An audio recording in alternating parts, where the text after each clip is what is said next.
vais parler un peu de cette œuvre que j'adore. Je l'avais déjà évoquée dans ma vidéo sur mes séries yaoi les plus longues, et cette fois on va se pencher sur son adaptation animée. Donc, Love Pistols, de son titre original Sex Pistols, mais je soupçonne qu'ils ont eu des problèmes de droit avec le nom du groupe de musique une fois importé en Occident, est un manga à la base qui raconte l'histoire d'énormément de personnages ayant tous la particularité d'être des thérianthropes, des êtres humains qui ne descendent pas du singe comme la plupart des humains, mais qui descendent d'autres animaux comme le jaguar, le crocodile marin, le loup ou encore cette fusion chelou de chat et de lémurien, et qui peuvent en prendre les caractéristiques physiques à loisir, voire se transformer complètement. De plus, ils peuvent se reproduire entre eux sans distinction de genre grâce à des traitements médicaux, presque de l'omégaverse avant l'heure. C'est probablement le manga qui a le plus influencé mes goûts actuels, et je désespère de voir la suite arriver un jour puisque le tome 10 au Japon date déjà de février 2019. S'il vous plaît, Kotobuki Tarako, ne nous laissez pas avec une histoire inachevée.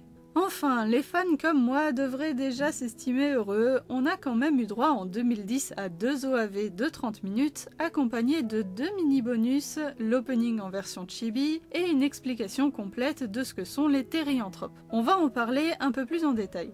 Alors déjà, vous avez bien entendu, on a droit à un vrai opening ainsi qu'un vrai ending, et ça c'est trop chouette. Ils ne sont pas mal du tout en plus, les musiques sont assez entraînantes, l'animation correcte, et on peut surtout y voir l'intérêt principal des OAV, les chara-design complètement retravaillés et qui sont juste géniaux, comblant le problème le plus important du manga qui est justement le dessin, vraiment pas terrible. On partait de loin, mais là du coup on est franchement gâté avec le travail sur les personnages dans cette adaptation animée. Regardez-les comme ils sont beaux, je suis fan. Si seulement ils avaient pu adapter tout le manga, ça aurait été formidable. Et ça aurait aussi évité le petit souci que j'ai avec ces 2 épisodes que pourtant j'aime d'amour. Mais on verra ça plus tard. D'abord, on commence avec l'histoire de ce mini-animé.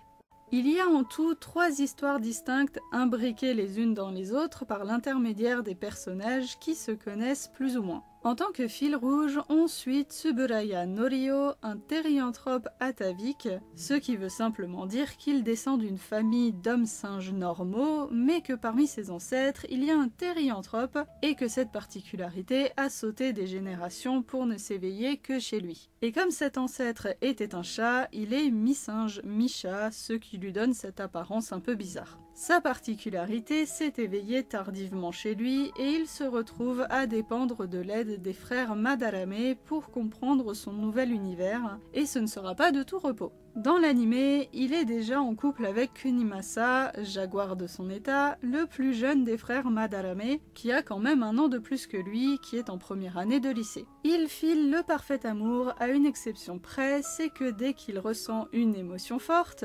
l'excitation par exemple, il prend sa forme animale, ce qui est bien peu pratique pour passer un moment intime avec son petit ami, vous en conviendrez certainement. La condition spéciale de Norio le rend aussi très attirant aux yeux d'à peu près tout le monde, c'est donc assez problématique qu'il va devoir faire face. Heureusement, pour l'aider, il y a le demi-frère aîné de Kunimasa, Yonekuni, un crocodile en 3e année dans le même lycée qu'eux, et qui apprend donc à notre héros à devenir un parfait petit thérianthrope, et nous en apprend plus sur leur univers par la même occasion, c'est bien pratique. Seulement voilà, Yonekuni a aussi ses propres problèmes. Éprouvant un profond dégoût pour les hommes, il est tout de même obligé de communiquer régulièrement avec l'un d'entre eux, le président du conseil des élèves, Fujiwara Shiro. Il ne le fait que par pure praticité, évidemment, on ne peut pas passer sa vie à ne parler qu'avec des filles, sans être conscient un seul instant de l'amour que l'autre adolescent lui porte. En effet, Fujiwara était dans le même club de natation que Yonekuni au collège et il l'a suivi au lycée, mais le Don Juan aux multiples conquêtes féminines n'en a tellement rien à faire des autres individus de sexe masculin qu'il ne se souvient ni de son nom ni même de son visage. Oui, Yonekuni passe vraiment pour un sale type au début, surtout quand on comprend par la suite que dû à sa condition de reptile, il est très sensible aux températures basses et qu'inconsciemment, comme un somnambule, il vient systématiquement trouver de la chaleur auprès de Shiro, qui n'est pas vraiment le singe que tout le monde croit qu'il est. Bien sûr, cette situation plus que compliquée est vouée à exploser à un moment ou un autre, et c'est Kunimasa qui apportera son aide au duo pour faire la part des choses et mettre leurs réels sentiments au clair. Pendant que son petit copain surveille l'histoire d'amour de son frère comme du lait sur le feu, Norio, lui, se retrouve embarqué dans celle de son camarade plus âgé du club de jardinage, Kumakashi Teruhiko. Il s'agit d'un thérianthrope de la famille des ours, venant d'une famille très conservatrice, qui lui annonce à ses 18 ans qu'il va devoir s'accoupler avec le fils d'une illustre famille de grizzlies américains afin de perpétuer la lignée et de garder leur sang pur. En gros, un mariage arrangé. Seulement, si son futur promis Yoshua Magber est déjà amoureux de lui depuis leur première rencontre quand ils étaient plus jeunes, Kumakashi, lui, est red dingue de notre brave Norio qui va vouloir aider son ami à échapper à cette union forcée. Encore une situation bien complexe à gérer pour nos jeunes héros.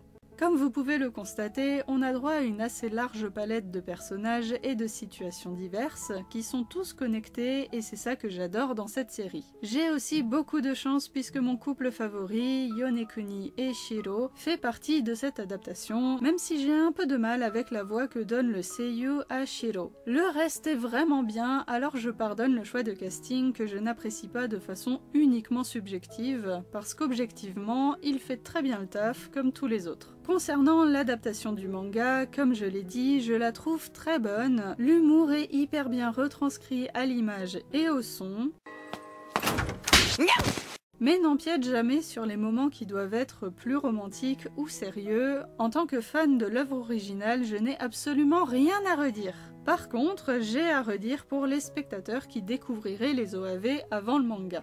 Malheureusement, dans ce sens-là, ça peut être un peu difficile d'entrer dans l'univers qui nous est proposé. Déjà, l'anime saute toute la rencontre entre Norio et Kunimasa, alors que c'est cette partie qui introduit les thérianthropes. C'est sans doute pour ça qu'ils ont fait le bonus explicatif du coup, mais je doute que tout le monde le regarde. En tout cas, on peut être un peu perdu si on n'a pas lu l'histoire de base, et surtout si on n'est pas prêt à la notion de Mpreg, un homme qui peut donner la vie comme une femme, qui est très présente et même au cœur de l'histoire de Teruhiko et Yoshua. Disons que ça pourrait perturber si on n'est pas amateur du genre, même si je trouve le sujet très bien abordé et traité, c'est possible que ce ne soit pas le cas pour tout le monde. De plus, à propos des transformations en animaux, ce n'est peut-être pas forcément très clair, vu qu'on parle de l'âme animale, mais que les transformations partielles ou complètes se produisent aussi réellement physiquement. Et dernier point, il y a des personnages dans l'opening qui n'apparaissent tout simplement pas dans l'anime.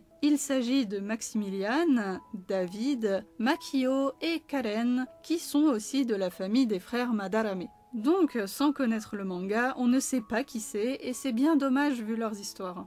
J'espère quand même que ces petits points noirs donneront plus envie aux spectateurs néophytes de devenir lecteurs du manga que d'abandonner, parce qu'ils montrent vraiment des histoires toutes plus différentes et intéressantes les unes que les autres, dont l'adaptation nous donne un très bel avant-goût. C'est très sympa à regarder, drôle, parfois dramatique, un peu sexy aussi, mais sans non plus tomber dans des scènes trop coquines qui sont plutôt suggérées que vraiment montrées. Les personnages ne se ressemblent pas et leurs histoires non plus, vous en trouverez forcément un et une qui vous plairont, je pense. En tout cas, je ne peux que vous encourager à découvrir l'univers de Love Pistols par les OAV et le manga, si les thèmes abordés vous parlent. En attendant, prenez soin de vous et au plaisir de vous retrouver dans un autre coin de la chaîne.